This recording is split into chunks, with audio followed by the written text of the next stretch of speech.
Hey guys, so Amazing Spider-Man 2 comes out this weekend. I've already seen it. If you watch our review, you know that I loved it. I frankly think it's the best of all the Spider-Man movies. But that's not what this show is about. This show is about the little sneak peek they gave of the possible members of the Sinister Six. Basically, when the end credits roll of Amazing Spider-Man, you can Shazam the Alicia Keys song, and you'll see these images of like the Goblin's glider and Rhino's mech suit and Dr. Octopus's arms and Kraven's spear. So these images are leaving everyone to believe the Sinister Six in the Sinister Six film are going to be Green Goblin, Rhino, Vulture, Kraven the Hunter, Mysterio, and Dr. Octopus. But the thing is, Drew Goddard, right after these images came out, he went and said, listen, this is the possibilities of who these characters could be, not necessarily all the same characters. So that's really interesting, and Drew's writing right now, and the movie won't come out for a few years.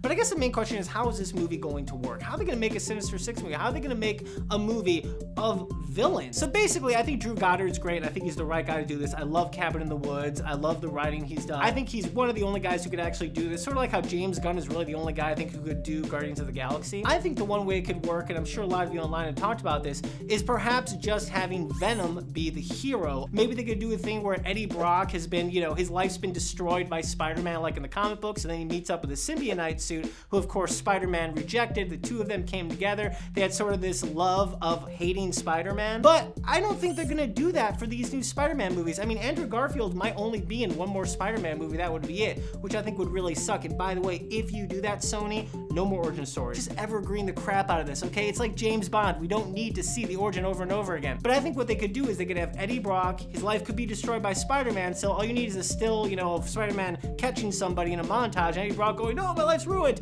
And then he can find the symbionite suit, and from there on, he can be like the new Spider-Man. And then the Sinister Six decide to attack him because they think he's Spider-Man. Of course, other people are thinking maybe Carnage, but it's gonna be kind of hard to introduce Carnage without having introduced Venom first. And frankly, Venom really, for the most part, is a hero. He has been for years. And on top of that, the only way you could do Venom is by introing him in Spider-Man 3. Do you think they really want to do another black suit Spider-Man, another Venom, for the third movie of the franchise like they did last time? You know, once they announced that, every meme's gonna be like, oh, when is he gonna do his stupid dance? Who is going to be the hero of this story? Who are they gonna fight? Could they really pull off a movie just based on villains? You know, there's been great movies like The Wild Bunch or The Dirty Dozen. These guys are pretty much villains, and you know, they're really bad, and they kind of get redemption, but at the end of the day, they're still bad dudes. And those are great movies, don't get me wrong, but at the end of the day, they're still kind of fighting against guys who are worse than them. Anyway, thanks so much for watching. Hope you guys enjoyed The Amazing Spider-Man. I sure know I did. Make sure to check out all the cool stuff in CineFix, including our review of The Amazing Spider-Man. And other than that, thanks so much.